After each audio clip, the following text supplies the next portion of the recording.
Nze Naalongo Ime, maama w'abalongo ba Ssuuna Ben. Kati nze amagezi ge mbadde mbawa bombi. Ekisooka, mbadde mbasaba mukkiriziganye ate muve mu mawulire. You guys should sit down mufune mutual understanding. Ate Mary, mbadde nkusaba naawe manyi ky'owulira kubanga between me and you omwami waffe tumumanyi, naye nsaba omutima gwo okkakkane, osonyiwe, owulirize, mufune mutual understanding. Oba asalawo ennyumba n'agirekera abaana, girekera abaana. Which of kyemmanyi kirooto kye, nze nkimanyi nti ennyumba kirooto kya Ssaalongo, nti amaanyi g'ataddemu, the sleepless nights, the hustles, manyi nti yeerekereza. Ssaalongo yandibadde avuga ne V8 ssaawa eno. Ka odi yako ngenda kakuzanyira okuba gye katandikira paka gye kaggweera osobole okuwulira amagezi mukyala mukulu owa Ssuuna Ben g'awadde mukyala muto gwe baafubutudde mu nnyumba era we batula ebintu ne babimukasukira. Omukyala ono ayogedde na experience n'era alagira ddala ye mukyala mukulu. On top of that, ono ye Naalongo w'abalongo Ssuuna Ben baalina. Nanti Ssuuna Ben tokimanyi bulungi nnyo nti Ssaalongo. Mwana wattu ayogedde bulungi n'amagezi gali mu kubeera ng'agawa. Mwana wattu ndowooza teyandigatutte oba temwandigawulidde buwulizi. Gwe nawe nange okimanyi nti omusajja muliko bangi. Nsuubira amagezi ago wandigatutte kubanga ayogedde na bukakkamu n'aleeta abakyala ba mukyala munne bajje basobole okubeera nga boogera balabe engeri ki gye basobola okubeera nga babeerawo bakuumagane ne bba waabwe. Akatambi kankakuzanyira okuba gye katandikira paka gye kaggweera naye nga sinabeera nga nkakutyako nkusaba busabe bambi ngwate subscribinga nga bambi subscribinga gwe yamaladde okusubscribinga nkuwebaza nti wakola kyamaanyi weebale nnyo era weebalire nnyo nnyini ddala.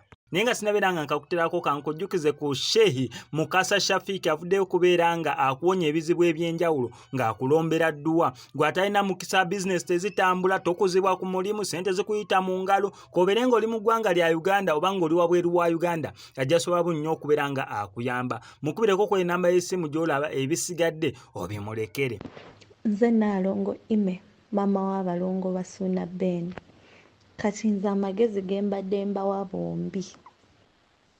Ekisooka, mbadde mbasaba mukkiriziganye ate muve mu mawulire. You guys should sit down mufune mutual understanding. Ate Mary, mbadde nkusaba naawe manyi ky'owulira kubanga between me and you omwami waffe tumumanyi, naye nsaba omutima gwo okkakkane, osonyiwe, owulirize, mufune mutual understanding. Oba asalawo ennyumba n'agirekera abaana, girekera abaana.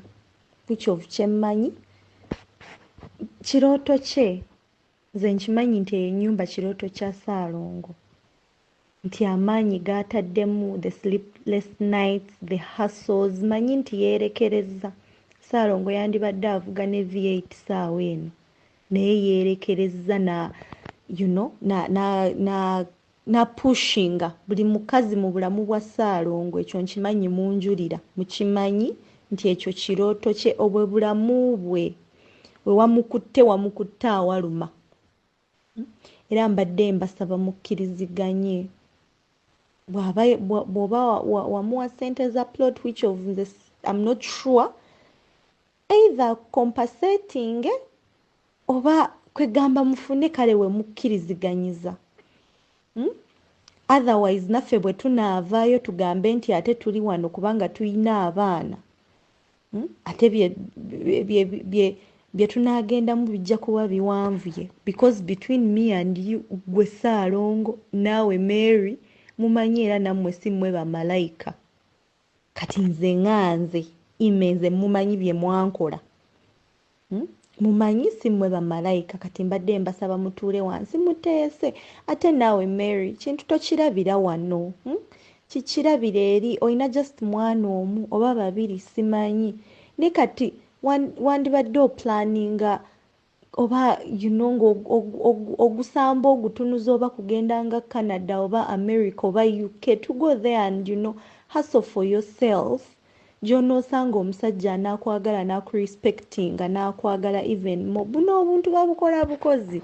ezo ennyumba abantu bazizimba buli lunaku kubanga bakazi bangi era abafuluma mu maka agasinga naawo ne bagenda eyo, you know, and they start up their lives ne beezimba nnyo n'okusinga awo. So kati nakyo tokitunuulira nti kyekisinga kyekiri awo.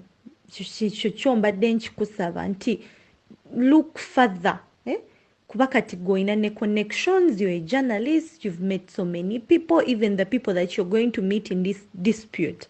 Bakuyambe, or you know, or come up with something that you'd really want. Kubanga nze buli mukazi yenna abadde mu bulamu bwa Ssaalongo ng'ate amuyinamu omwana, kyemmanyi the way engeri eyo omusajja gy'ali heartless, obeera oyagala osembereyo wala omuviire n'abaana bo kubanga tagenda kubaagala. Ssaalongo ye kennyini akugamba talina laavu y'abaana, tagenda kubaagala, tagenda kubeerawo. Si ye taata ali capable okukwata abaana abatwale maybe on a play date or something, tagenda kubikola. Kati tukolerere baana baffe, tubazimbire future, tumwesonyiwe. Abakyayagala okumuzaalira bamuzaalire, oba ayagala kuwasa awase, you know, obulamu bweyongereyo. Ninze mbadde mbasaba mu mutima mulungi mubite, kuba bino ebintu abaana baffe bagenda biraba. Muve mu mawulire, kubanga ate ffe nze kale kaŋŋambe nze n'abalala bwe tunaavaayo ate naffe twagala okubalabisa, ate kijja kuba kibi nnyo.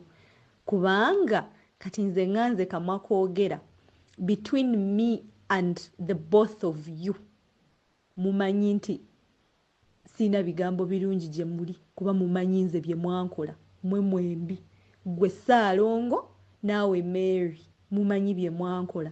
Kati ate nze wenvaayo njogera ate bijja kuba bibi nnyo.